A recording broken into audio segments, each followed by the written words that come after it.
오늘 선생님이 마스크를 하고 있어서 좀 낯설 수도 있는데 뭐 맨날 보던 얼굴 맨날 가끔씩 가리는 것도 좋잖아, 그지? 자, 그렇게 생각하시면 되겠고, 오늘 우리는 대기대순환하고 연결된 그림들을 좀 보도록 하겠습니다. 자, 대기대순환이 생기는 가장 큰 이유는 대기대순환이 생기는 가장 큰 이유, 원인을 얘기를 하자고 하면 뭐 때문이라고 얘기했냐면 지구는 둥글기 때문에 지구는 둥글다.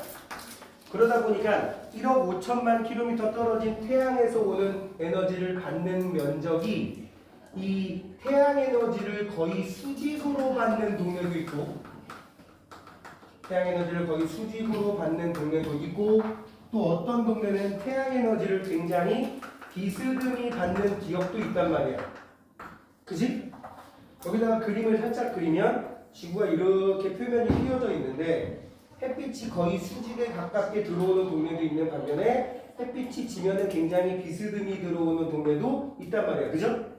그러다 보면 지난번에도 한번 한 것 같은데 여기 한 칸에 도달하는 에너지 지금 여기하고 여기하고 한 칸 정도 차이 나거든? 또 여기하고 여기도 한 칸 정도 차이가 나. 살펴봐.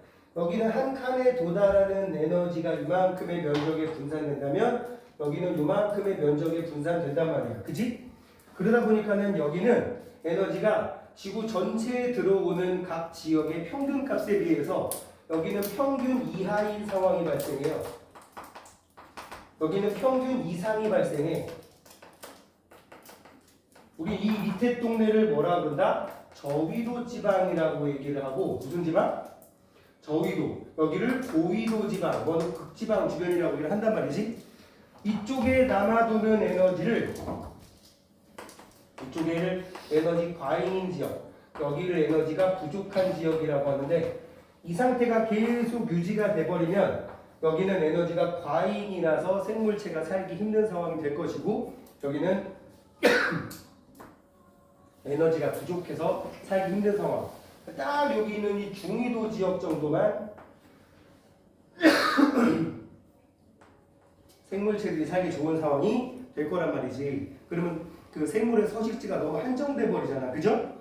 그러다 보니까 뭐 꼭 그래서만은 아니지만 에너지 흐름은 어차피 방향성이 있잖아요. 근데 물체의 온도가 높은 물체와 온도가 낮은 물체를 접촉시키면 고온의 물체에서 저온의 물체로 에너지가 이동하듯이 여기도 에너지 흐름의 방향성 때문에 자연스럽게 이렇게 에너지가 이동하게 된다고. 그치? 그래서 저위도의 과잉 에너지가 고위도 지역으로 전달되는 현상이 일어나는데 이게 에너지 이동이고 이 에너지 이동에서 매질 역할하는 것들이 뭐야? 공기와 물이 대부분이라고. 그것도 바닷물. 그래서 이거를 이제 공기라는 매질이 에너지를 고위도로 전달한다. 이거를 뭐라 그래? 바람이라고 부르는 거야. 땡땡풍, 땡땡풍. 그지? 물이라는 녀석이 에너지를 고위도로 전달한단 말이야. 이걸 뭐라 그래? 해류라고 얘기를 한다고요. 자, 이제 이 해류가 생기는 과정도 결국 여기랑 연결되기 때문에 결국 이 공기의 이동을 이해를 하게 되면 해류에 대한 것도 대략적인 것들은 이해가 된다고요. 실제로는 이 해류 같은 경우는 공기랑은 좀 다르게 무슨 원인이 또 추가적으로 생깁니까? 지형과 수심과 해저지형도 심지어 해저지형의 영향까지 받을 수도 있단 말이야. 그지? 저기 흰층 같은 경우는 수심 1000m인 곳이 있고 수심 2000m인 곳이 있으면 1000m에서 2000m 쪽으로 흘러 내려갈 수도 있어. 중력 때문에. 그지? 그런 영향까지도 다 감안해서 실제로 해류는 되게 복잡한 형태로 나타나게 된다고. 그러니까 일단 요거에 의해서 요거랑 연결되는 해류 대략적인 것만 좀 보잔 말이죠. 네? 네. 수그리고. 우와, 안 찍혔어.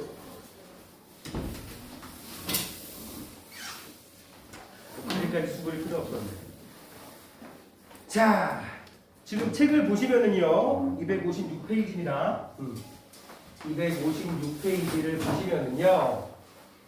크고 작은 여러 규모의 대기 순환 중에서 지구 전체 규모로 무슨 규모로? 지구 전체 규모로 일어나는 순환을 대기 대순환이라고 하고요. 방금 얘기했지만 위도별 에너지 불균형 대기 대순환 지난번에 여러분들한테 꼭 암기하라고 얘기를 했는데 위도별 에너지 불균형 간략하게 이쪽은 에너지가 많이 들어오고 이쪽은 조금 들어온다고 했는데 에너지는 먹는 만큼 배출하게 돼 있어. 먹는 만큼 배출하게 되는데 여기는 먹는 양이 더 많아. 여기는 버리는 양이 더 많아. 그래서 에너지가 부족, 여기는 에너지가 과잉이었단 말이야. 그게 딱 대충 맞아 떨어지는 건 한 중위도, 위도 38도에서 40도 사이 정도로 알려져 있고요. 자, 거기다가 지금 또 뭘 더 언급을 해놨냐면 지구의 자전이라고 해놨어. 지난 시간에 선생님이 지구 대기 대순환을 쫙 그려주고 암기해오라고 얘기를 했는데 만약 지구가 자전을 하지 않는다면 북반구의 한 4분의 1만 그려볼게요. 북반구의 한 4분의 1만 이쪽에 에너지가 과잉이고 이쪽에 에너지가 부족이다 보니까 이쪽에서는 에너지가 과잉이니까 더워서 공기가 위로 떠. 여기는 차가워서 공기가 밑으로 깔려. 이거 전달하려고 이렇게 공기가 이동하게 돼요. 고緯도로. 그러면 지표면에는 어떤 현상이 생기느냐? 다시 이렇게 바람이 불어. 이게 연결된단 말이야. 이렇게 쭉 연결. 자, 저위도의 상승 기류. 그 다음에 상층부 공기를 따라서 에너지가 바람이 고위도로 가게 되고 고위도에서 하강 기류. 지표면 근처에서는 바람이 고위도에서 저위도로 불게 된다고. 그지? 지표면 근처에서는. 그런데 실제로 이렇게 바람이 우리 지구상에는 이렇게 바람이 나타나지가 않죠. 이유가 뭐라고? 지구 자전 효과가 추가가 돼서. 그지? 이 지구 자전 효과 때문에 지구의 자전 때문에 생기는 가상의 힘을 우리는 뭐라고 하냐? 전향력이라고 합니다. 이것 때문에 소용돌이가 생기는 거야. 소용돌이. 세면대에 물 담아놓고 물을 빼도 소용돌이가 쭉쭉쭉쭉 생기는 거. 심지어 페트병에 물 잡아놓고 마시다가 아우 도저히 못 마시겠다 갖다 버려. 물 꽉꽉꽉 쏟으면 쿡쿡쿡쿡 빠지다가 나중에 돌면서 빠지지. 그지? 이런 것도 다 지구 자전 효과 때문에 생기는 현상이란 말이야. 그 힘을 전향력이라고 하는데 전향력을 지금 물리적으로 쓰진 않을 거예요. 응? 이 전향력이 북반구에서는 오른쪽으로 나타나고요. 남반구에서는 왼쪽으로 나타납니다. 일단 그것만 알고 계시고요. 그러니까 만약에 북반구에서 시계방향으로 회전 현상이 생기면 남반구는 반시계 방향. 북반구에서 만약에 반시계면 남반구는 시계 방향. 이게 밑으로 내리냐 위로 올리냐에 따라서 상황이 좀 달라져서 그렇게만 알아두시고 일단 바람은 이런 식으로 좀 이뤄지게 됩니다. 그래서 이거를 감안해서 실제 지구 대기에서는 어떤 일이 생긴다? 실제로 지구 대기에서는 어떤 일이 생기느냐? 조금 미도를 애매하게 그리긴 했지만 0도, 30도 노스, 60도 노스에 따라서 지난번에 얘기했듯이 이쪽 동네에서는 이런 극동풍, 이 동네에서는 편서풍, 이 동네에서는 무역풍이 분다 그랬고요. 그죠? 적도 쪽에서 상승한 공기덩어리가 30도에서 밑으로 깔립니다. 그리고 다시 60도에서 상승 기류가 만들어지고 극지방에서 밑으로 깔려서 잘 봐. 이렇게 바람이 생기고 여기는 이렇게 바람이 생기고 지표면에서는 바람이 이런 식으로 봐. 위에서 아래로 내려오는 것처럼 보이고 있었는데 여기 중간에 얘랑 완전 반대의 상황이 발생하지. 얘를 이렇게 끊으면 이거 올라가고 내려온다고 얘기했었잖아. 그지? 다 올라가고 내려오는데 여기하고 여기는 대충 맞아 떨어지죠. 그죠? 근데 여기는 지금 여기하고는 완전 반대 상황에 여기 이쪽이 뭐야? 순환세포가 만들어졌는데 순환 과정이 만들어졌는데 그래서 지구과학에서는 이런 용어를 씁니다. 여기는 직접순환이라고 얘기를 하고요. 직접순환. 여기는 지구 자전 효과 때문에 생기는 전향력의 영향을 받아 생기는 간접순환이라고 얘기를 해요. 공교롭게도 이 간접순환이 일어나는 지역이 가장 문명이 많이 발달한 지역입니다. 계절에 따라서 이쪽에 영향을 받거나 이쪽에 영향을 받거나 하는 일이 계절적으로 변화가 생기기 때문에 이것 때문에 문명이 발달하는데 큰 역할을 했다고도 학자들은 보고 있어요. 왜? 내가 얘기했지. 너무 덥거나 너무 추우면 문명이 발생하기 힘들고 추웠다 더웠다 하면 추위에 대비하기 위해서 더위에 대비하기 위해서 인간이 머리를 쓰게 된다.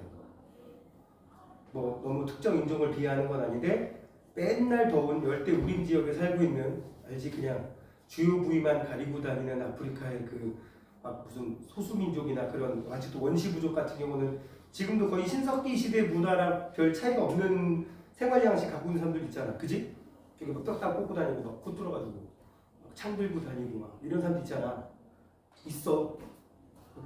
지금 이때요. 실제로 1980년대에 이런 말을 하면 꼰대인데 80년대에 미국 영화 중에 부시맨이라는 영화가 있어서 부시맨 나중에 검색해봐. 아프리카 칼라리 사막에 사는 원시 부족 실제로 존재하는 부족인데 부시맨족이라고 있거든. 거기에 영화가 내용이 있는 거야. 그 미국인이 그냥 관광객을 태우고 다니던 경비행기가 있었는데 경비행기 보면 낮은 고도 다니기 때문에 뚜껑이 열려 있거든. 알지? 일종의 내조용이니까 낮은 고도를 날아다니다가 그냥 뭐 이렇게 공기도 이렇게 희박한 곳 아니니까 뚜껑 열고 다니는데 거기서 이제 밖에 구경하고 오 서저다 폭길이다 이러고 놀러 다니다가 콜라 한 병 마시다가 콜라를 밖으로 던져버리고 빈 병을 응? 콜라병이 떨어져 있는 걸 보고 그 부시맨족 중에 일부가 이 콜라병 하늘에 떨어졌잖아. 응. 그러니까 하늘에서 내려온 뭔가 이렇게 신성한 물건이라 생각하고 거기서 이제 코미디 영화야. 응. 약간 그 에피소드가 이루어지는 거야. 그러다가 나중에 그게 막 2, 3까지 나왔나? 나중에는 부시맨이 막 뉴욕에 가는 장면으로 나오고 막 하는데 워낙 인기가 많아가지고 그 사람 우리나라에 왔었어. 주인공 이카우 지금은 돌아가셨을 거야. 이카우라고 하는 그 부시맨족 원주민인데 얼떨결에 배우 된 거지. 그 사람이 우리나라에 왔었는데 지금 내 기억에 남는 게 나 중1 때인가 하여튼 뭐 그쯤인 것 같은데 오락 프로그램에 나왔거든. 통역사가 3명이야. 우리말을 영어로 통역한 사람, 영어를 아프리카 공용어로 통역한 사람, 아프리카 공용어를 걔네 부시맨족 언어로 통역한 사람, 그 3명이 쭈루루 붙어가지고 그랬던 기억이 나. 그러니까 그쪽 지역 같은 경우는 왜 그렇게 사느냐? 그렇게 살아도 생활이 되니까, 그지? 뭐 굳이 집을 철저하게 뭐 추위에 대비하기 위해서 더위에 대비하기 위해서 짓지 않아도 그냥 그럭저럭 사니까. 그리고 먹을 거 부족하면 바로 밖에 나가서 잡으면 되니까.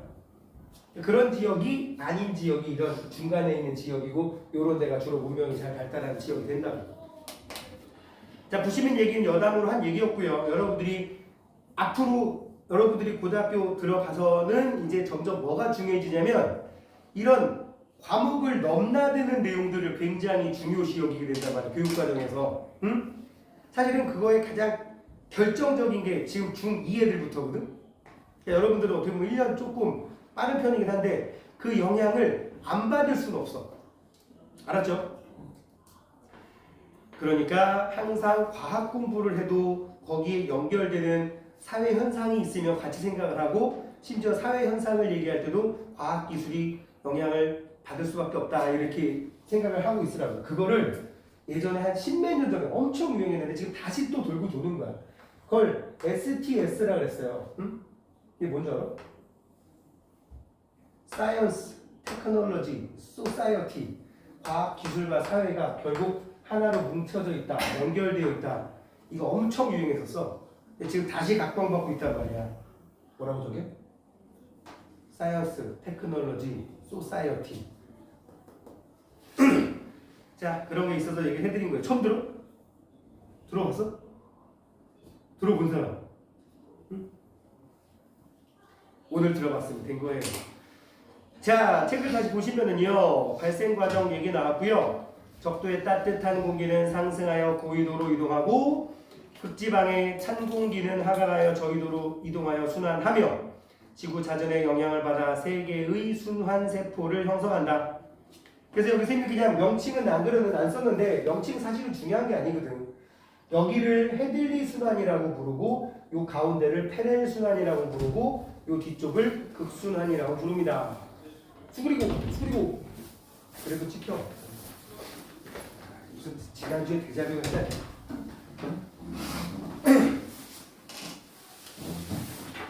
자, 명칭 중요한 건 아니고요. 왜 이런 식으로 순환 과정이 생기는지, 왜 이런 식으로 순환 과정이 생기는지 확인을 하라고. 도윤이는 앞에 한 20분 못 들었으니까 이거 밴드에 들어가서 꼭 봐. 그리고 너 이제 댓글 남겨보고. 이것도 확인이 안 돼. 조회수가 안 늘어. 응? 그리고 내가 누구 얘기하지만 만약에 한 3주 정도 못 어디 잠깐만 기억이 안 나는데 그럼 보란 말이야. 근데 3주인가 4주 지나면 밴드의 영상이 사라지거든? 그지? 그러면 뭐 한다고? 쌤한테 혹시 링크 보내주시면 안 되나요? 라고 하란 말이야. 내가 이거 지금 유튜브에 다 올리고 있단 말이야. 지난주가 16주차, 오늘에만 17주차쯤 될 거야. 나도 몰랐는데 비공개로 돼 있더라고. 비공개로 하려고. 그래서 링크 내가 보내주면은 그게. 사실은 그 동영상 유튜브에 올려놓은 이유 중에 하나가 뭐냐면 저것도 있어. 선생님 친구들이 이제 슬슬 네 또래거든. 친구들 자식들이 나한테 SOS를 치는 거야. 이 새끼가 공부를 더럽게 안 하는데 곧 학기량이 올라갈 텐데, 응? 딴 애들은 학원도 다닌다고 하는데 이 새끼들은 그러니까 이 동네 애들 아니지 당연히. 어떻게 공부할 것 좀 소스 좀 주면 안 되냐. 그래가지고 이거나 보라 그래. 겸사겸사. 자, 대기대수단, 무역풍, 편서풍, 극동풍이라는 용어를 꼭 알아놓으세요. 헤들리 순환의 지표면에서 부는 바람을 뭐라 그런다? 무역풍. 그 다음에 페렐 순환의 지표면에서 부는 바람을 편서풍. 그 다음에 고緯도에서 저緯도로 부는 극지방에서 60도 노스까지 부는 남반구도 마찬가지야. 그 바람을 극동풍이라고 얘기를 합니다. 알겠습니까? 무역풍, 편서풍, 극동풍 꼭 알아놓으세요. 적도를 기준으로 대칭이니까. 자, 이제 이렇게 해서 저緯도에 남는 에너지를 고緯도로 전달을 하게 되고, 그래서 지구 전체적으로는 에너지 평형을 이룬다. 에너지 평형을 이룬다라고 알면 되겠고요. 자, 그리고 이 대기대순환에 하는 역할 중에 하나가 요거라고 했는데, 사실은 대기순환만 가지고는 지구 전체적으로 평형을 이루게 하는데 좀 시간도 많이 걸리고 그 효과도 되게 느려. 그러다 보니까 여기에 플러스 알파 정도로, 물론 대기에 의한 영향이 더 크긴 하지만 플러스 알파로 해류의 순환도 일으키게 됩니다. 해류의 뭐도 일으킨다고? 해류의 순환. 바람 때문에 해류가 생긴다. 이게 지구상 해류의 거의 대부분이 바람에 의한 해류입니다. 이거를 해수의 표층순환이라고 불러요. 뭐라 부른다고? 해수의 표층순환. 자, 거기 보세요. 해수의 표층순환, 표층 해류의 순환을 표층순환이라고 한다. 발생 원인은 해수면 위에서 지속적으로 부는 바람. 봐봐. 해수면이 있는데 그 위에서 지속적으로 부는 바람. 우리 이 지속적으로 부는 바람을 벌써 3개나 얘기했어요. 뭐 얘기했게? 무역풍, 편서풍, 극동풍이라는 바람을 얘기했단 말이야. 그치? 3개나 얘기했습니다. 3개나. 그죠? 이 3개 때문에 생기는 바람이 제일 많단 말이지. 물론 이것 때문에 생기는 해류가 제일 많다는 거고, 그 지도상에서 각 지역, 우리나라 북은, 일본 북은, 저기 뭐 필리핀 북은 일종의 좁은 지역에 한정된, 예를 들면 우리나라 서해안에서 부는 흘러가는 해류인 황해난류는, 예를 들어서 뭐 북한 한류는 대표적인 해류를, 우리나라 주변 해류를 몇 개 얘기했는데, 황해난류는 선생님 편서풍의 영향을 받아서 약간 남서쪽에서 북동쪽으로 흘러가는 건데 황해난류는 그냥 거의 북쪽으로 흘러가요. 왜? 황해 쪽으로 들어온 애가 북동쪽으로 가려면, 지도 잘 떠올려봐. 우리나라 이렇게 있는데, 우리나라 지도 이렇게 있는데 황해 쪽으로 들어온 애가 북동쪽으로 갈 길이 없잖아. 그러니까 그냥 북쪽으로 가는 거야. 동안난류는 북동쪽으로 좀 가요. 참고로 북이 60도가 한참 저기거든?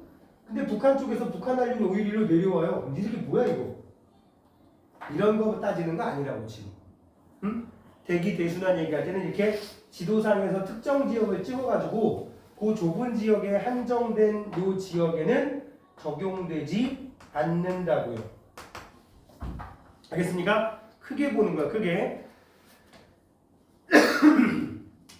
자, 발생 과정. 대기순의 순환에 바람에 의해 동서방향의 표층 해류가 발생하게 되겠고, 줄거 동서방향의 표층 해류. 그래서 동서방향의 건 이거야. 북동풍이 부는 동네, 편서풍이 부는 동네, 무역풍이 부는 동네에 따라서 이쪽 동네의 바람은, 이쪽도 바람이란다. 이게 바람이고 해류는 대체로 이쪽으로 흘러간다. 이쪽 동네의 해류는 대략적으로 이쪽으로 흘러간다. 이쪽 동네의 해류는 전체적으로 이쪽으로 흘러간다 라는 뜻입니다. 무역풍대에선 대체적으로 해류가 동쪽에서 서쪽으로 흘러가고, 편서풍대에서는 서쪽에서 동쪽으로 흘러가고, 이쪽에서는 극지방 쪽에서는 주로 동쪽에서 서쪽으로 흘러간다고. 참고로 극지방에서 흘러가는 이 해류는 아까도 얘기했지만 바람도 남반구, 북반구 대칭이라고 했듯이 해류도 좀 대칭적으로 나타나는데, 남반구에는 이 극지방에서 흐르는 해류가 없어. 왜냐면 남극이 거의 다 먹고 있어, 이 고위도 지역을. 그래서 남반구에는 없지만 거의 대체적으로 이렇게 대칭적으로 나타난다. 그림 보시면은요, 지금 모형에 세계지도는 안 그리고 그냥 대충 얘기를 하면, 적도를 찍어놓고 북이 30도, 북이 60도, 남이 30도, 남이 60도, 이렇게 30도 노스, 60도 노스 북극권, 그 다음에 30도 사우스, 60도 사우스 남극,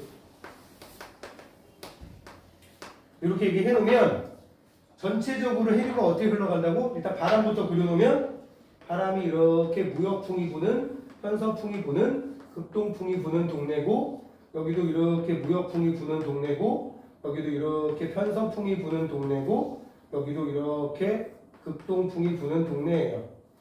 뭐 자연스럽게 북반구는 살짝 오른쪽으로 휘는 화살표를 그렸고, 그지? 남반구는 왼쪽으로 휘게 그렸죠? 이게 지구 자전의 전향력 때문에 그래. 그러다 보니까 적도를 기준으로 전체적으로 해류가 어떻게 나오느냐, 지금 대표적으로 태평양을 위주로 그려볼게요. 대체적으로 지도상에 우리나라 위치 찍어보면 여기쯤에 우리나라가 있고요. 이쪽에는 미국 정도 있는 거야, 미국. 응? 미국 정도 있는 거고, 대충 여기쯤 어딘가에 호주가 이렇게 있고, 호주가 있고, 뉴질랜드 있고, 뭐 이 정도. 대충 어딘지 알겠지? 그지? 대충 그 정도 되겠네. 자, 이렇게 그려놓고요. 여기다가 해류를 그리면, 잘 봐봐. 적도의 북쪽에 흘러가는 해류를 우리는 북적도 해류라고 부릅니다. 무슨 해류? 무슨 해류? 북적도 해류. 그럼 여기는 뭐라 그럴까? 남적도 해류겠지. 그지? 그 다음에 그 위쪽에 30도에서 60도 편서풍대의 이 편서풍의 영향을 받아서 동쪽으로 흘러가는 해류를 북태평양 해류라고 부릅니다.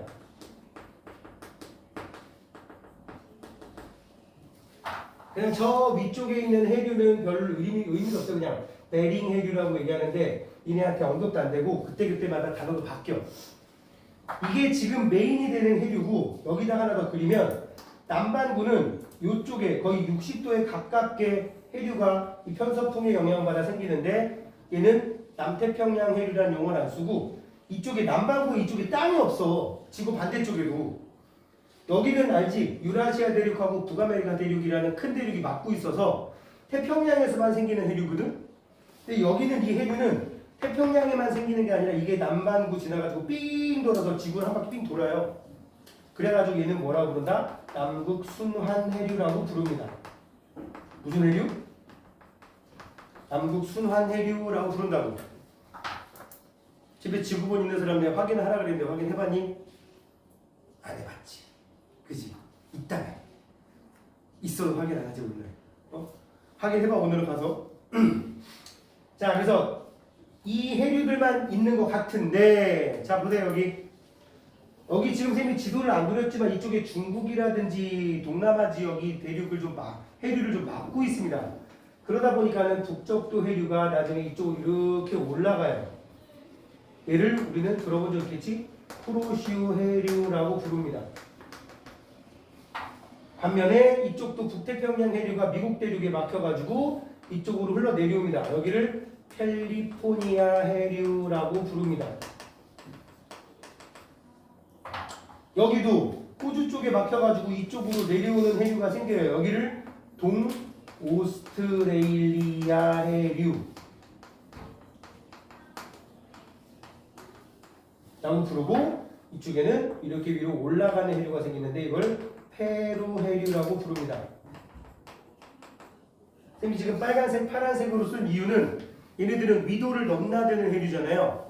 그래서 주변 지역에 비해서 따뜻한 해류다, 주변 지역에 비해서 상대적으로 차가운 해류다 라는 걸로 정리를 할 수가 있어. 그래서 난류, 한류 이거 들어봤지? 중학교 과정에서 뭐라고 한다고 얘를?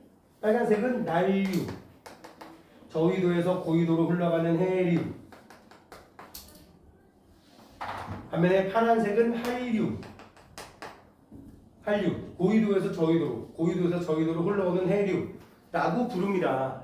이런 식으로 바람의 영향을 받아서 만들어지는 북적도, 북태평양 해류, 남적도, 남극순환 해류 등을 연결짓는 이 부분적으로 이렇게 막혀있는 순환이 만들어지는데 여기를 북태평양에서의 아열대 순환, 남태평양에서의 아열대 순환이라고 합니다.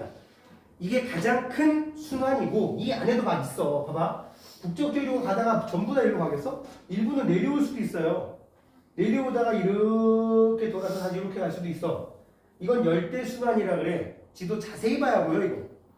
여기도 쭉 가다가 일부가 올라가서 이렇게 여기서 돌 수도 있어. 여기도 남반구에서의 열대 순환, 아열대 순환, 여기는 아한대 순환이라 그래가지고 여기도 이쪽에 알래스카 해류, 아까 제가 베링 해류라고 불렀고 이쪽에 오야시오 해류, 다시 북태평양 해류 연결되는 아한대 순환이라는 것도 있어요. 크게 중요한 거는 가운데 거란 말이야.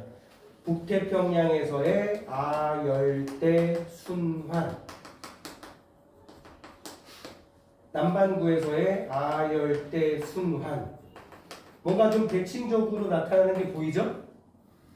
대칭적이라는 말 잘 봐. 지구과학은 이쪽 파트가 지구과학인데 이런 파트는 조금 여러분들이 논리적으로 좀 해결을 해야 돼. 뭘 논리적으로 하느냐? 잘 봐봐. 문제에서 제시된 용어가 제대로 된 용어인가 잘못된 용어인가를 파악하는 거야. 적도를 기준으로 북태평양과 남태평양의 아열대 순환 방향은 대칭적으로 나타나는 경향이 있다. 맞아 틀려? 맞지? 이렇게 돌고 이렇게 그러니까 대칭. 쓱 대칭이잖아. 그지? 근데 적도를 기준으로 북태평양과 남태평양의 순환 방향은 일치한다. 이러면 틀린 거지. 대칭이니까 뭔가 딱 맞아떨어진다는 느낌이 있는 것 같은데 방향을 얘기하면 이쪽 동네는 시계 방향인데 여기는 반시계 방향이잖아. 그러니까 얘들이 하나는 알고 거기서 파생되는 표현을 모르면 틀리는 거야. 그래서 애들이 와가지고 질문할 때 보면 딱 느낌이 오는 거야. 너 국어 못하지? 물어보면 거의 10점 팔고 그래. 국어 못하는 애들이야. 어휘력이 떨어지니까. 응? 어휘력이 떨어지니까 거기서 응용이 안 되는 거지. 알겠지? 여러분들은 안 그럴 거라고 생각합니다. 자, 그 다음에 여기 미국이라고 썼는데 미국 오른쪽에 대서양이 있고 그 다음에 유럽이잖아. 그지? 대서양 쪽은 여기는 그림 가지고 그냥 한번 볼게요. 256쪽의 가운데 세계지도에 미국 오른쪽에 보면은 좀 사이즈는 작은데 여기 봐봐. 거기도 이렇게 순환이 있죠. 그죠? 거기도 마찬가지예요. 보세요. 북적도 해류, 그 다음에 미국 쪽에 멕시코 만류라고 있어. 무슨 류? 멕시코 만류. 여기 안 써있냐? 써있잖아. 참고로 멕시코 만류, 그 다음에 북대서양 해류, 카나리아 해류, 역시 북적도 해류 이렇게 이어지는 것도 대서양, 북대서양에서의 아열대 순환이라고 하고요. 남대서양도 마찬가지예요. 남적도 해류, 여기 안 써있지만 그냥 얘기해버릴게. 남적도 해류, 브라질 해류, 남극 순환 해류, 벵겔라 해류라고 하는 그런 순환도 있어요. 거기까지 외우면 좀 오바라서 니네한테 이 책에 안 써있는 거야. 1학년 책에는. 고2 중국학 책에는 웬만하면 나오거든. 심지어 저기 아프리카와 인도 사이에 있는 인도양에서도 남적도 해류와 거기 있는 마다가스카라는 섬 알지? 거기 세계지도에 보면 거기 남적도 해류 왼쪽에 마다가스카 살짝 오른쪽에 빨간 화살표 있어 없어? 있지? 정한이 알아듣니? 거기도 있어요. 자 보세요. 남적도 해류, 모잠비크 해류, 남극순환 해류, 서오스트레일리아 해류 이런 식으로 있다고. 지금 내가 말한 거 이름 안 써있어요? 응? 안 써있는 이유는 고1 정도 레벨에서 그것까지 알 필요가 없으니까. 근데 어디 가서 선생님 이쪽에 모잠비크 해류도 난류인가요? 그러면 학교가 내가 이건 진짜 확률은 50%야. 고1 때 만약에 이제 고1 올라가는데 선생님 모잠비크 해류는 난류인가요? 한류인가요? 라고 물어봤을 때 확률 50%라 그랬어? 선생님 당황한다. 이 새끼 뭐지? 이런 느낌. 새끼야 내가 거기까지 어떻게 알아? 이렇게 뻔뻔하게 나올 수도 있고요. 1학년 수업하는 선생님 중에 전공이 지구학 쪽이 아니거나 좀 지리 능력이 좀 떨어진 선생님들이 계시거든요. 그분들은 이제 뭐 자기 관심이 없을 수도 있잖아. 그치? 내가 니네한테 갑자기 어디 딱 찍어놓고 여기 어디야? 그럼 말할 수 있어? 아니야. 어느로 이게 흔히 말하면 알만한 나라들을 좀 알고 있어야 돼. 예를 들어서 스칸디나비아 반도가 어디야? 그러면 뭐라 할 거야? 승재야? 한번 테스트 해볼까? 스칸디나비아 반도 한번 찍어봐. 여기 지도에. 좋아요. 응? 그림이 좀 잘린 것 같아. 그지? 어디? 모르겠지. 노르웨이랑 그쪽에 있는 여기 그림에 잘렸어. 핀란드 정확하게 맞았어. 오, 모르겠지. 게임은 아니, 그런 걸 통해서도 아는 게 있으면 좋지 뭐. 저기 북유럽에 보면 유럽 지도가 이렇게 있으면 여기 영국 있고 덴마크 있고 저 위에 이렇게 되는 데 있잖아. 삐죽 내려온 애들. 순서대로 노스핀인데 여기를 스칸디나비아 반도라고 부릅니다. 이런 지역들 알래스카 찍으라면 찍을 수 있겠어? 참고로 스칸디나비아 반도는 지금 그 우리가 본 지도에서 저 오른쪽 구석탱이에 살짝 잘려 있습니다. 그죠? 알래스카 찍으라면 찍을 수 있겠어요? 거기 써있는 북태평양 해류 할 때 그 양자 살짝 위에 있죠? 그지?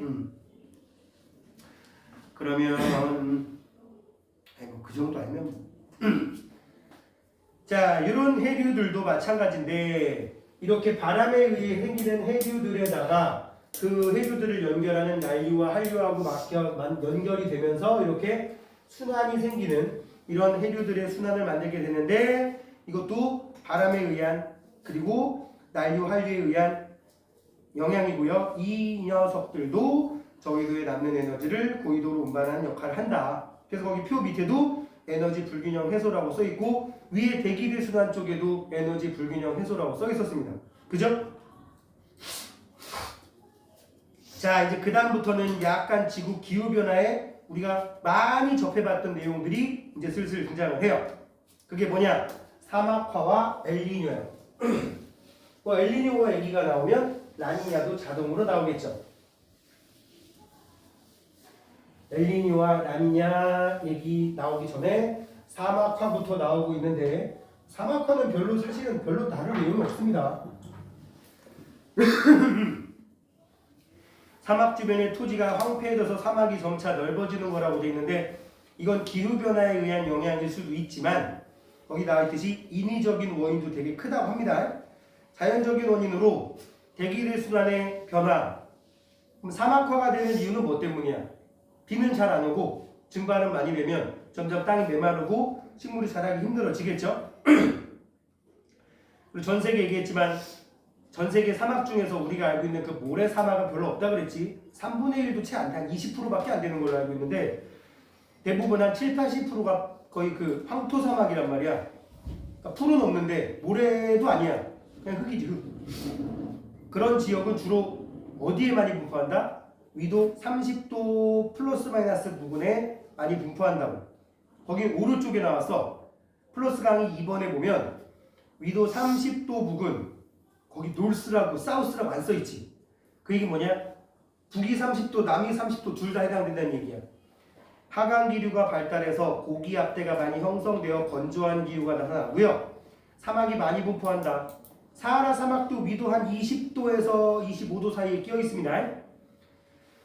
그리고 위도 60도 부근은 오히려 전선대가 생겨서 좀 눈비가 많이 오는 편이고요. 다시 본 내용으로 돌아와서 이런 것도 있지만 인위적인 원인, 과잉경작, 과잉방목, 삼림벌채 등이 있더라. 방목이 뭐야? 동물 풀어놓고 키우는. 그치, 풀어놓고 키우는데 이제 대표적인 것이 이제 초원에 있는 사람들이 유목민들이 많이 하는데 유목민들이 소를 풀어놓고 양을 풀어놓고 그냥 풀 뜯어먹으라고 둔 다음에 이제 이 지역에 뜯어먹을 풀이 없으면 이동한대요. 그럼 만약에 한 지역에 좀 오래 먹으려면 그 지역 풀은 초토화가 되는 거야. 응? 그러니까 어느 정도 재생 능력이 있을 때까지만 뜯어먹어야 되는데 이제 이 뭐라냐 인간이 조금 이제 뭐 좀 사는 게 좀 괜찮아지면서 규모가 커져버리는 거지. 조상님들은 우리 예를 들어서 내가 몽골 사람이라고 쳐봐. 우리 조상은 이 게르를 끌고 다니면서 양을 30마리 키웠는데 지금은 좀 경제가 좋아져서 우리 집 소유의 양이 한 300마리 되는 거야. 이제 맨날 돌아다니는 루트는 똑같아. 그럼 어떻게 되겠어? 옛날에 30마리 정도가 뜯어먹고 조금 뜯어먹었으면 이동하면 재생이 가능할 정도였는데 이번엔 300마리가 아주 동네를 초토화시켜버리는 거지. 이런 걸 과잉방목이라고 합니다. 너무 많은. 또 무분별한 삼림벌채 등들도 이런 게 해당되겠지. 뭐. 화전이라고 들어봐서 화전? 응? 우리나라도 옛날에는 거의 뭐 6.25 전쟁 즈음까지도 있었다고 하는데 강원도에서 응? 아니냐 60년대까지도 있었대. 그러니까 산에다 불 질러가지고 어저도 숲을 태워. 숲을 태우고 나면은 그게 일종의 거름이 되는 거야 또. 그러니까 임자가 있는지 없는지 모르겠지만 그냥 아주 저기 강원도 산골짜기 숲속에 들어가면 주인 없는 땅이 있겠어? 근데 주인이 1년에, 2년에, 3년에, 뭐 5년에 한 번도 그 자기 땅에 안 와요. 그런 동네 있단 말이야. 지금도 가끔 가보면 와 여기는 일주일 동안 여기 텐트 치고 있어도 아무도 안 오겠다 싶을 때가 있어. 응? 근데 그런 곳에다가 1년이고 2년이고 그냥 문막 짓고 살아버리는 거야. 옆에 개울물 쫄쫄쫄 흐르면 물 공급되지? 그리고 이제 먹을 것만 있으면 되는 거잖아. 그러니까 농사 져버리는 거지. 그런 걸 화전이라고 하는데 아직도 저쪽 동네에서는 그런 일이 있다는 거예요. 그러면서 이제 지력이 떨어져. 그 사람들이 뭐 비료를 치겠어요? 지력이 떨어지면 어떻게? 버리고 딴 데로 가서 또 저쪽 또 불 질러버리는 거야. 그거를 여기 나와 있듯이 무분별한 삼림벌채하고 비슷하게 해석하시면 됩니다. 화전. 알겠죠? 자, 그 밑에 이 사막화 때문에 작물의 수확량 감소로 인한 식량 부족, 황사 발생 빈도가 증가한다. 왜? 숲이 파괴되니까. 그리고 생태계 뭐 숲을 파괴하면은 뭐 나무나 풀만 죽겠어요, 그죠? 대책, 숲 면적 늘리기 뭐 뻔한 얘기 써 있으니까 넘어가고요. 자, 오른쪽 페이지. 지금 사막화에서 했던 거는 일단 사막화의 자연적인 요인은 뭐라고? 증발량이 강수량보다 많아지는 일종의 기후변화가 되겠죠. 증발량이 강수량보다 많아지는 일종의 기후변화가 되겠고 인위적인 요인도 이때더라. 과도한 습하게 등등등. 그지? 이거 기억하면 되겠고 이제 엘니뇨하고 라니냐 얘기를 한번 해봅시다. 엘니뇨 라니냐 들어본 적 분명히 있지, 그죠? 참고로 올해가 엘니뇨라고 합니다. 작년부터 엘니뇨 현상이 일어나고 있다고 하는데 솔직히 난 개인적으로 잘 모르겠고 왜냐면 이 영향을 우리나라는 이렇게 세게 받는 나라가 아니거든. 꽤뭐 껐떡하면은 뭐 그럼 엘니뇨 영향 받으면 우리나라 추워지나요? 그럴 수도 있고 아닐 수도 있어. 그게 뭐예요? 그러니까 그럼 엘니뇨 때 우리나라는 어떤지 어떻게 알아요? 추워진 자료보고 해석하면 돼. 이렇게 얘기하고 있으니 이 엘니뇨 라니냐라고 하는 건 대표적인 지구의 기상 이변을 나타내는 용어인데 지금 기상 이변이라 그랬지 이게 무슨 기후적으로 위기가 발생했다 뭐 환경의 재앙이다 이런 말하고는 전혀 연결이 안 됩니다. 이건 환경 문제가 아닙니다. 뭐 지구 온난화라든지 그런 것들은 환경 문제하고 좀 연결이 되잖아요. 그죠? 우리가 뭐 화석연료를 많이 떼서 어쩌고 이거는 그거랑 상관이 없는 거야. 그냥 원인이 뭐냐? 그러면 무역풍의 약화 또는 무역풍의 강화 이게 원인이라고 나와요. 자 그럼 잘 봐봐. 여기다 선생님이 지금 대충 세계지도를 약식으로 그릴 건데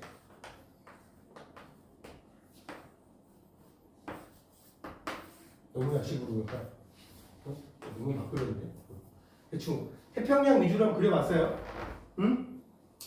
우주 있고 여기 지금 태평양인데 인도네시아 정도로 그려줘야겠다. 우리나라 태평양이고 잘 봐. 여기가 대략적으로 날짜 변경선 180도 정도 되거든요.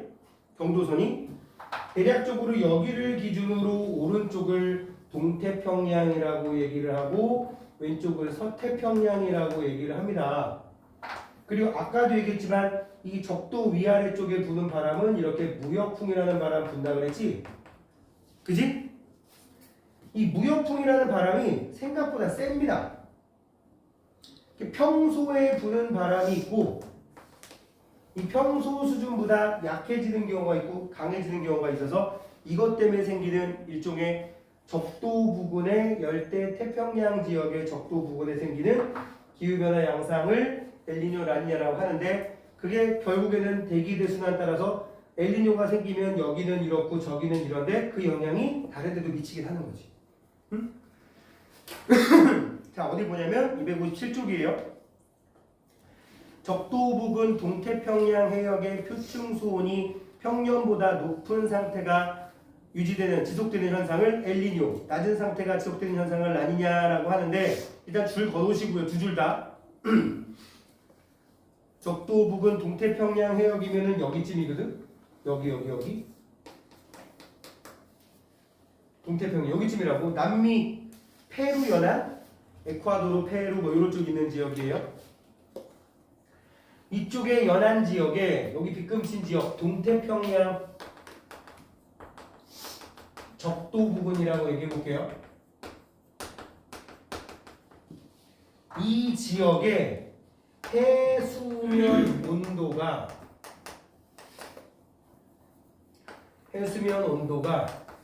평년보다 높다. 평년보다 낮다. 평년보다 높으면 엘니뇨, 평년보다 낮으면 라니냐라고 부른다는 얘기야. 자, 미리 얘기를 하면 쌤 그러면 평년보다 높다, 엘니뇨, 평년보다 낮다, 라니냐. 평년보다 높은 이유는 무역풍이 약해서 그렇잖아요. 평년보다 낮은 이유는 무역풍이 강해서 그렇잖아요. 우리는 여기까지 알면 돼. 그리고 이제 여기서 파생되는 내용만 해석할 줄 알면 돼. 만약에 무역풍이 약해지는 이유가 뭔가요? 그럼 내가 딱 네 글자로 얘기할 거야. 적도 부근에 적도 위아래에 무역풍 분달했잖아. 그지? 무역풍이 약해져서 엘니뇨가 생겼어. 무역풍이 약해진 이유가 뭐야? 정답은 네 글자. 승재 도전. 입주 도전. 답이 나올 것 같았는데 안 나오네. 지수 도전. 무역풍이 약해진 이유. 오케이. 그러면 도현. 무역풍이 강해진 이유는 뭘까? 정답 똑같아. 네 글자. 정한? 정한?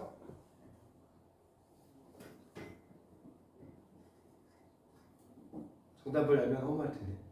나도 몰라. 모르겠음. 나도 몰라. 잘 몰라요. 다 맞다고 해주려고 했는데 아무도 대답 안 했어. 이거 알아내면 네 노벨상 탄다. 알았지? 못한다는 얘기야. 응? 원인은 알 수가 없어 이거는. 어떤 학자들은 되게 텀이 들쭉날쭉이거든. 어떨 때는 7년마다 엘니뇨가 오기도 하고 어떨 때 3년마다 오기도 하고 개판인데도 이거를 주기적으로 표현하는 사람들이 있어. 그냥 개인적으로 이건 개인적인 의견인데 엘니뇨 라니냐는 주기성도 없고요. 응? 올해 엘니뇨니까는 내년에는 라니냐겠지. 그런 것도 없어요. 응? 어떨 때는 3년 동안 계속 엘니뇨다가 어떨 때는 또 갑자기 다음에 라니냐로 바뀌었다가 개판이 개판. 그 이유를 알겠냐? 저분은 아시겠지. 자, 그러니까 이게 니네들은 워낙 나랑 지금 소통을 잘 안 하려고 하는 이 눈빛들이 보이잖아. 웬만하면 말 안 해. 지금 아까도 수파 싱겁게 얘기 안 하잖아. 지구과학은 약간 왔다 갔다 해야 되는 게 있어. 왜냐면 이 친구가 아는구나 모르는구나 그거를 파악을 하는 게 가장 효율적인 학습법이거든. 이 녀석이 내가 세계지도 여기는 알아놓으라는데 아직 안 알아봤구나. 그럼 갈궈야지. 아까 말한 것처럼 노르웨이, 스웨덴, 핀란드 여기까지 솔직히 몰라도 돼. 그냥 거기가 스칸디나비아 반도라는 걸 알고 있으면 굉장히 유용해진다고. 선생님 그린란드가 어디예요? 참고로 그린란드 위치 모르면 지구과학에서 틀린 문제가 2개 정도 됩니다. 지금 말한 스칸디나비아 반도 치면 반대쯤 되겠지, 그지? 대상 반대쪽 캐나다 북부 쪽에, 그지? 왜냐면 이게 대기대순환 얘기 나올 때도 있지만 또 표층해수, 심층해수 얘기 나올 때 그쪽 지역이 되게 자주 등장한단 말이야. 응? 알래스카 해류 얘기하는데 왜 거기가 알래스카 해류예요? 거기 알래스카니까. 그래요? 알래스카 어디예요? 이름은 할 말이 없는 거야. 알았습니까? 자, 다시 말합니다. 엘니뇨 라니냐가 생기는 이유는 무역풍의 약화, 무역풍의 강화인데 왜 무역풍이 약해지는지 왜 강해지는지는 모릅니다. 너무 주기적으로 판단하기도 쉽지 않고요. 거기 발생 원인도 봐봐. 대기대순환의 변화로 라고 세 번째 수로 써있지. 이게 무역풍의 약화 또는 강화로 라는 뜻인데 왠지는 지금 써있지를 않잖아. 그지? 그것 때문에 표층 해류의 흐름이 영향을 받아. 그러니까 대기대순환, 바람의 영향을 받아서 해수의 이동이 영향을 받아 발생한다. 그래서 기권과 수권의 상호작용이라고 하는데 우리 평상시 봅시다. 인도네시아가 이쪽에 있어요. 이쪽에 뭐 페루, 에콰도르 이런 나라들이 이쪽에 있는데 이쪽을 동태평양, 이쪽을 서태평양. 자, 여기를 잘 봐. 이제 이거 머릿속에 집어넣고 이거 지우고 나서 선생님 설명하려고 그래. 좀 전에 선생님이 지금 지운 거는 지도를 평면적으로 그려놓은 건데 이번에는 바닷속을 봅시다. 바닷속. 이쪽이 서태평양이에요. 이쪽이 서태평양. 대략적으로 여기가 경도 180도 선에 해당하는 지역이고 이쪽은 동태평양. 여기 이렇게 있고 여기가 육지가 이렇게 있는 거지, 그지? 여기 뭐 페루 이런 나라 있는 거야. 물속이야, 물속. 수심 100m, 200m, 300m, 400m 되는 거야. 응? 여기는 공기. 여기는 바닷물. 여기는 적도 부근이라고 했습니다. 적도 부근. 그지? 적도 부근의 서태평양, 적도 부근의 동태평양. 표층에는 바람이 이렇게 붑니다. 무슨 풍이죠? 무역풍. 그지? 무역풍이 불다 보니까 무슨 일이 생기냐면 여기 지금 대륙이 막혔지. 이쪽도 완벽하게 막히진 않았지만 그래도 그 동남아 쪽에 인도네시아인데 보면 섬들이 따닥따닥 붙어 있어요. 그래가지고 여기도 거의 막힌 셈 치자고. 막힌 셈 치자. 무역풍이 불어가지고 그래. 그리고 이 지역이 적도 근처인데 전 세계적으로는 해수면 온도가 제일 높은 동네에 속할 거 아니야. 그지? 그런 축에 속할 거 아니야. 전 세계적으로 보면 우리나라 바다보다 여기가 더울 거 아니야. 나름 따뜻한 해수층이 표층에 존재를 하게 되는데 바람이 계속 부니까 따뜻한 해수가 일방적으로 서쪽으로 좀 많이 몰려갑니다. 그래서 예를 들어 평소에 이 지역의 바닷물 온도가 한 25도에서 26도 정도 된다라고 치면 이 상황이 여기 고르게 펼쳐져 있는 게 아니라 서태평양 쪽은 한 27도까지 올라가고 이 지역은 한 22도까지 떨어집니다. 자, 왜 그러냐면 아니 어떻게 이럴 수가 있어요? 따뜻한 물은 서쪽으로 많이 이동을 하게 되는데 바람 때문에 이 지역은 이쪽에서 오는 게 없잖아. 오는 게 없다 보니까 밑에 있던 여기 있는 물이 저쪽으로 쓸려가 버리니까 여기 밑에 있던 찬물이 솟아올라요. 찬물이 이 빈자리 메꾸려고 솟아올라요. 그리고 이 솟아오르는 찬물의 영향 때문에 저쪽으로 쏠려간 해수보다 더 차가워진 상황이 발생해. 알겠어요? 그래서 전체적으로 여기 봐. 이 노란색 정도 띄는 게 평소 상황이라고 보자고. 평소에 이 지역은 서태평양의 수온이 동태평양보다 월등히 높아. 차이가 적을 때는 한 1, 2도밖에 차이 안 나는데 심할 때는 5도, 심지어 7, 8도까지 차이 날 때도 있습니다. 그러니까 여기는 적도 지역 치고는 수온 되게 낮은 거야. 우리나라 동해보다 수온 낮은 거야. 이게 평소 상황이고요. 잘 보세요. 사실은 해수면도 이게 딱 완전 수평이라면 이 정도가 돼야 되는데 해수면도 일반적으로 이쪽이 살짝 높습니다. 이게 평소야. 그런데 1번 무역풍의 약화.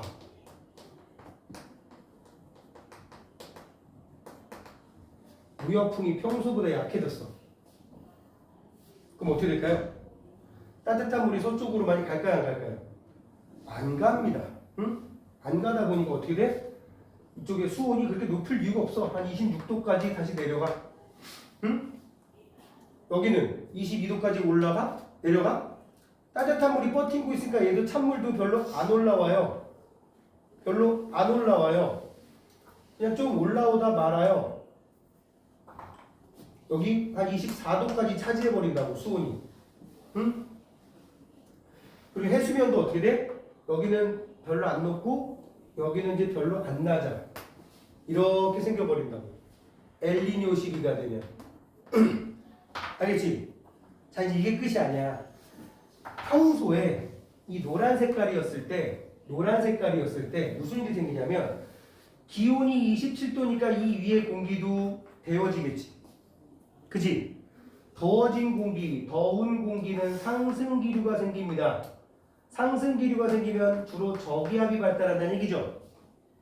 저기압이 발달하면 이 동네 구름 많이 생겨요, 안 생겨요? 구름 많이 생겨요? 응? 구름이 많이 생기면 비도 많이 올까요, 안 올까요? 비 많이 오겠지? 그래서 평소에 서태평양 지역은 저기압이 강력하게 발달하는 곳이고 그러다 보니까 이 동네에서 태풍도 많이 생겨. 응? 반대로 이쪽은 어때요? 바닷물, 적도 근처 바닷물이 22도밖에 안 돼. 수온이 굉장히 낮아.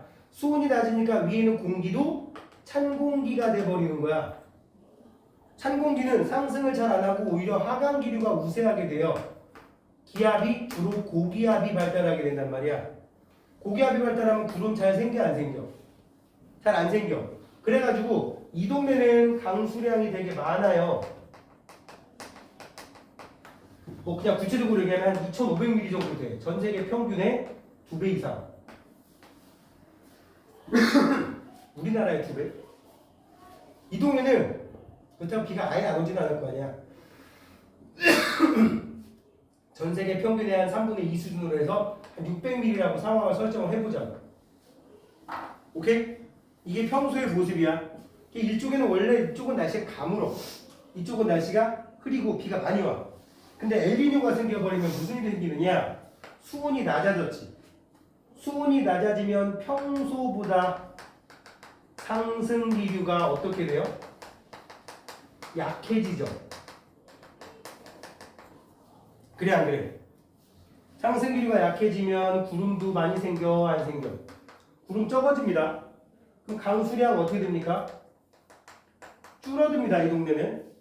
그런데 여기는 수온이 24도까지 갔어. 그럼 엘니뇨가 생겨버리면 동태평양은 무슨 일이 생겨? 평소보다 수온이 높으니까 상승 기류가 강해지면서 저기압이 발달하게 되면서, 그지? 강수량도 어떻게 돼요? 많아지는 거야. 저 정도 오던 동네가 막 한 1100mm 이상 내려버리는 거지. 그럼 원래 600mm 내리던 동네에 1100mm 내리면 이건 홍수 아니냐? 그지? 2500mm 내리던 동네에 강수량이 적어서 한 1800mm만 내리면 이건 가뭄인 거야.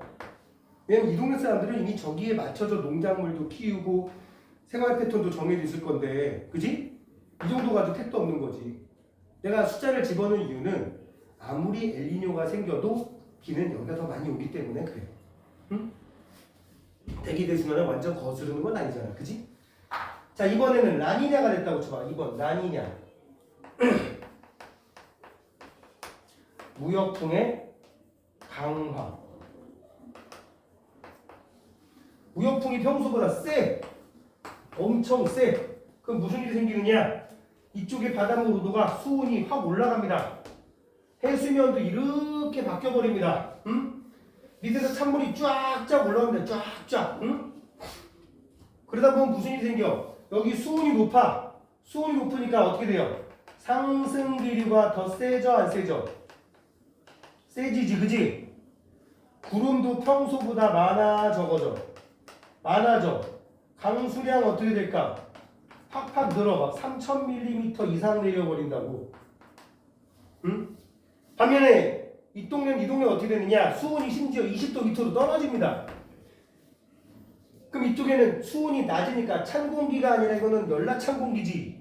그지? 그러다 보니까 라니냐가 생겨버리면 무슨 일이 생긴다? 고기압이 발달하게 되면서 상승 기류라는 건 아예 눈 씻고 찾을 수도 없어. 하강 기류가 워낙 강해지니까 구름 생성량은 확 줄어들고 강수량은 평소보다 더 줄어요. 한 300mm 내려버린단 말이야. 300mm. 300mm면 사막 수준 조금 위야. 사막이 연평균 강수량 250mm 미만이거든. 응? 그럼 300mm면 사막 수준에 준하는 상황이 발생하는 거야. 이게 라니냐예요. 해수면도 많이 낮아졌죠. 그죠? 그지? 자, 책 봅시다. 선생님이 사실은 여기서 파생될 수 있는 여러 가지 물어볼 수 있는 물리량이 많은데 지금 우리는 통합과학을 하는 거라서 가장 기본적인 얘기만 했어. 여기서 파생되는 게 사실은 되게 많아. 여기가 해수면 높이가 변하면 해수면의 기울기도 변하고 해수면 높이가 변하면 어느 특정한 깊이까지 깊이도 달라지겠지? 여기 기준이면 예를 들어 200m, 여기 기준이면 200m도 안 될 거 아니야. 그지? 이런 식으로 되게 많이 물어보는 게 있는데 다 여기서 파생되는 거라고. 심지어 뭐도 나오느냐? 수온이 낮아지면 그 물속에 녹는 산소의 양도 더 많아집니다. 그래서 막 용존 산소량도 물어볼 수 있고 많은데 일단 기본적인 것만. 자, 평상시 볼게요. 그림에다 몇 개만 좀 쓰려고 그래. 평상시, 그림 3개 중에 평상시 인도네시아 위에다가 저기압이라고 쓰시고 저자 동그라미 쳐도 돼. 남아메리카 쪽에다가 고기압이라고 쓰세요. 그 다음 선생님 읽어봅니다. 무역풍의 영향으로 적도 부분에 따뜻한 해수가 서쪽으로 이동한다. 선생님 얘기한 거지? 그러다 보니까 일단 서태평양부터 해볼게요. 서태평양. 표층 수온이 높아 공기가 가열된다. 상승 기류가 형성되어 수증기 증발이 활발하고 비가 많이 내린다. 평소에 동태평양은 심층의 찬 해수가 표면으로 많이 올라온다. 그래서 표층 수온이 낮으니까 하강 기류가 형성되어 맑고 건조하다. 영양분이 풍부한 심층의 차가운 해수가 올라와서 어획량이 풍부한 편이다. 아까 선생님 말한 대로 영양염류도 많고 부기염류도 많고 용존 산소도 많다 보니까 평소에 찬물이 올라오는 것을 10분 활용해서 나름 좋은 어장이 된다고.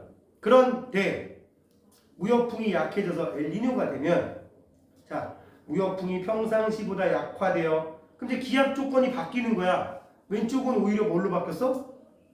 고기압으로 바뀌었지. 거기 화살표 보면은 하강기류로 되어 있습니다. 그죠?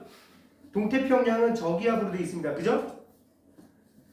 무역풍이 평상시보다 약화되어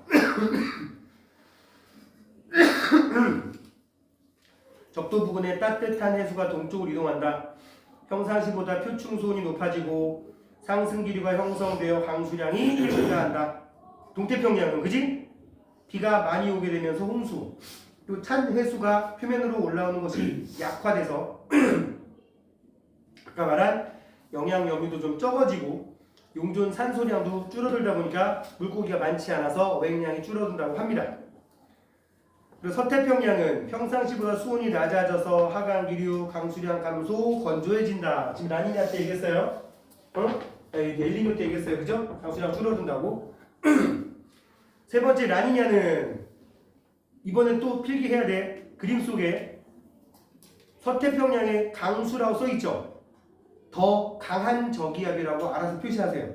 선생님 개인적으로 저에다 동그라미 한 2개 쳐버리거든. 동태평양은 고기압인데 평소보다 강한 고기압이란 말이야. 또 그지? 무역풍이 평상시보다 강화되어 따뜻한 해수가 서쪽으로 강하게 이동한다. 그래서 동태평양은 심층의 찬 해수가 평상시보다 표면으로 더 많이 올라와 표층수온이 낮아진다. 하강기류가 강해서 강수량이 감소하고 날씨가 건조해진다. 라니냐 때. 근데 서태평양은 평상시보다 표층수온, 원래 표층수온이 높은 동네인데 평상시보다 더 높아져서 상승기류는 더 강해지고 강수량은 더 많아져서 홍수와 폭우가 발생할 수 있다라는 거예요.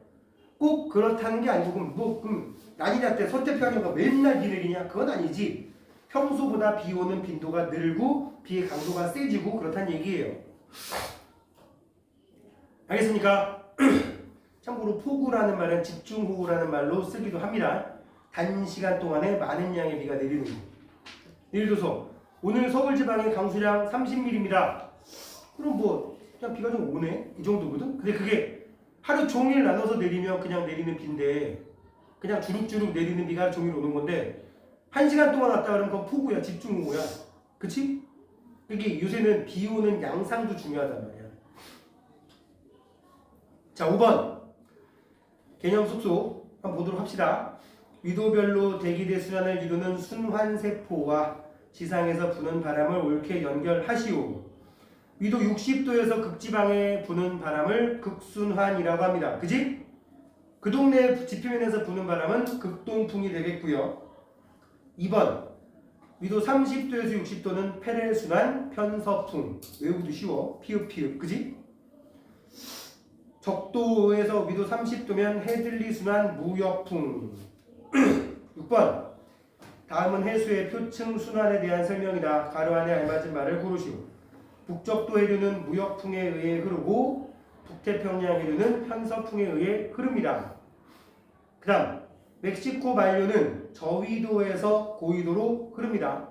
멕시코 만류가 뭐냐면 미국 플로리다 쪽에서 지금 얘기한 유럽 쪽으로 흘러가는 해류가 있어. 얘를 멕시코 만류라고 하고 태평양에 쿠로시오 해류가 있다면 대서양에는 멕시코 만류가 있어요. 거의 같은 양상으로 흘러가는 건데 이 멕시코 만류가 유럽의 문명이 생기게끔 해준 해류라고 할 정도로 되게 중요한 해류예요. 영국 위도가 얼마나 되지? 얘기한 것 같은데 영국이 위도가 북이 40도에서 45도 정도 되거든? 응? 그럼 우리보다 훨씬 위쪽이지. 근데 영국이 우리가 춥다는 얘기는 별 들은 적 없지. 뭐 날씨가 그지 같다는 얘기는 있지만 또 한 개, 그럼 영국보다 더 북쪽에 있는 유럽 국가들은 뎁다 고위도잖아. 그지? 그럼 그 지역에 추워서 사람이 못 살아? 뭐 추운 거는 있긴 하겠지만 그냥 우리랑 별 차이 없지 느낌이. 그지? 왜 우리보다 훨씬 고위도임에도 불구하고 그렇게 기온이 많이 더 춥지 않느냐? 멕시코 만류가 열과 에너지를 공급해주는 역할을 한단 말이야. 그래서 이 멕시코 만류가 끊기면 이제 정말 추운 동네로 바뀌는 거지. 지구 역사상 그런 일이 수차례 있었다고 합니다. 응? 뭐 그거야. 일단 인류의 문명 이후에는 아직은 없었으니까. 지금으로부터 한 12,600년경에 실제로 멕시코 반류의 유입이 좀 한동안 끊긴 적이 있었대요. 그 지층에 나와 있는 증거들을 알 수 있다고 하는데 이만큼 멕시코 만류가 중요한 해류가 되는 거라고 유럽에서는. 멕시코 만류 무슨 뜻이야? 멕시코 만에서 흘러오는 해류야. 멕시코 만이 어디라고? 미국 지도에 보면 미국 남부에 그 멕시코에 둘러싸여 있는 쭉 볼록한 지역 있지? 그 플로리다로 둘러싸여 있는 그런 지역 있어요. 어디라고 해야 돼? 미국 지도에 보면 밑에 멕시코가 있고 이렇게 돼 있는 부분이 있거든? 여기가 멕시코 만이야. 응?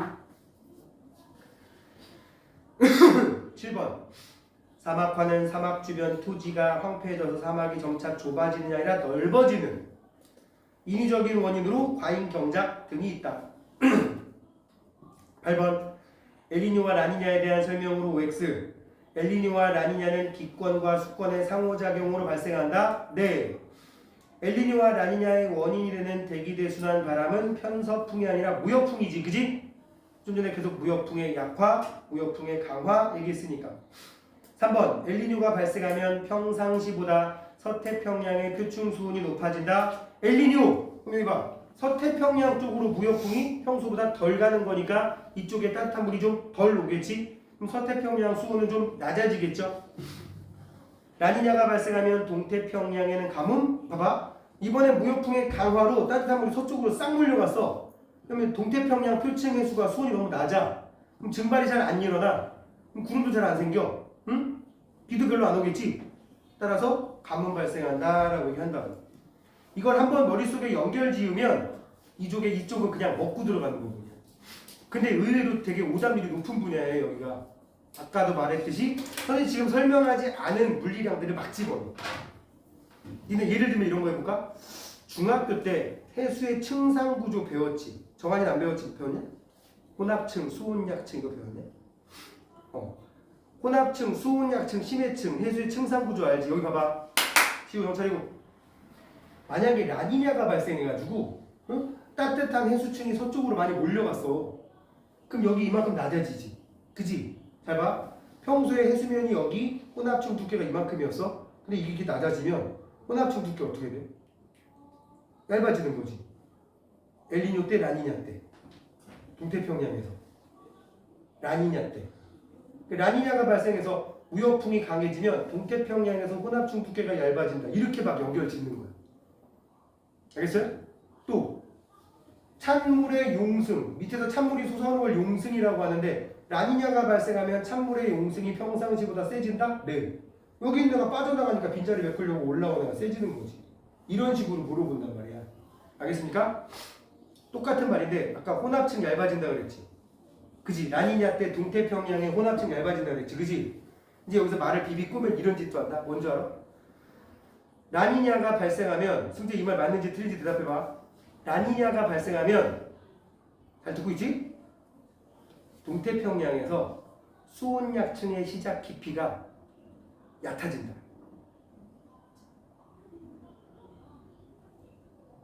맞는 말인데. 봐봐. 내가 지금 여기가 혼합층 시작, 혼합층 두께. 근데 혼합층이 얇아진다 그랬지. 혼합층이 얇다가 수온약층 시작되는 깊이가 얕아진다는 말하고 똑같은 말이야.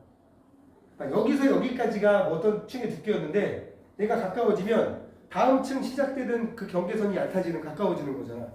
이런 짓거리 정말 많이 해. 알겠지? 무슨 말이지?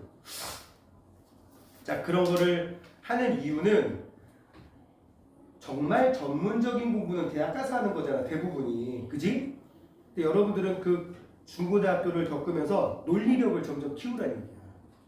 지식을 머릿속에 집어넣는 것보다 더 중요한 게 논리력이야. 왜냐면 논리력이 어느 정도 머릿속에 잡히면 그다음부터는 되게 스피드가 팍팍 붙어. 그러니까 이게 세상에 니네 솔직히 나는 공부하는 게 정말 재밌습니다. 하루에 10시간, 10시간, 15시간 공부해도 정말 즐겁게 합니다. 손 들어봐. 죽여버리니까. 있어 없어? 지수 그래? 설마? 내가 제대로 바꿔. 없지 이 중에. 세상에서 공부가 제일 재미없지. 제일까지는 아니도 재미없는 축에 속하지. 그지? 응? 그지? 근데 어쩔 수 없이 해야 되니까 하는 것도 있지. 내가 개인적으로 뽀로로 주제가를 좋아하거든. 뭐가 제일 좋아? 그렇지, 노는 게 제일 좋지. 노는 게 제일 좋은데 선생님 같은 경우는 지금 수능 끝나고 논 지가 좀 되거든. 수업이 거의 3분의 2가 지금 사라진 상황이야. 물론 1월부터 다시 또 바빠지지만 뭐 맨날 이러니까.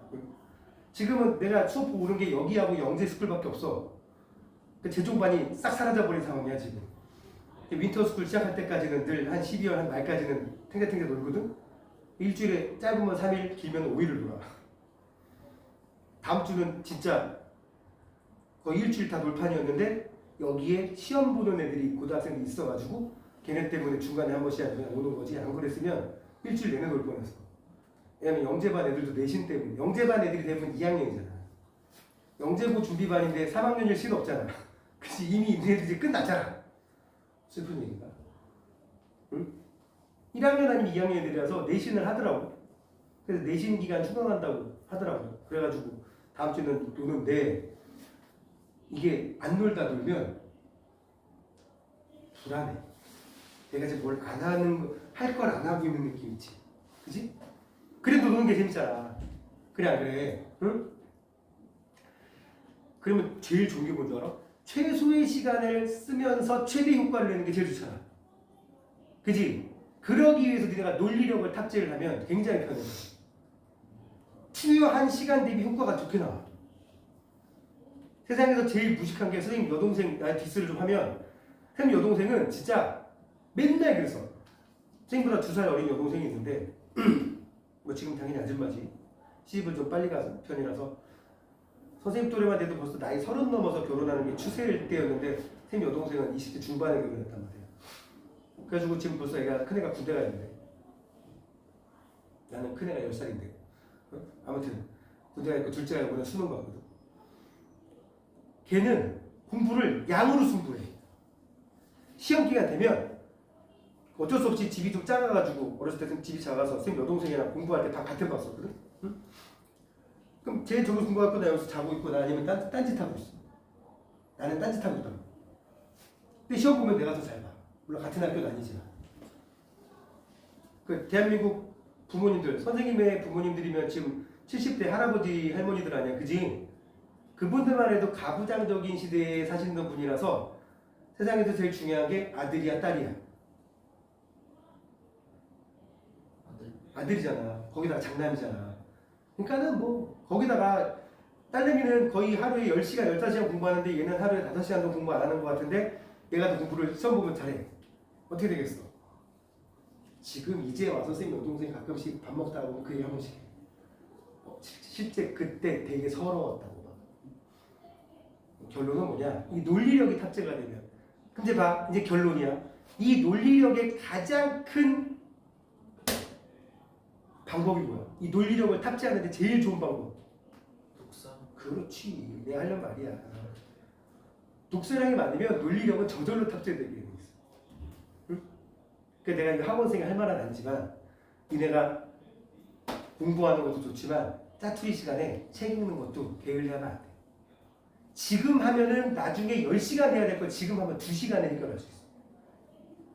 알겠어요?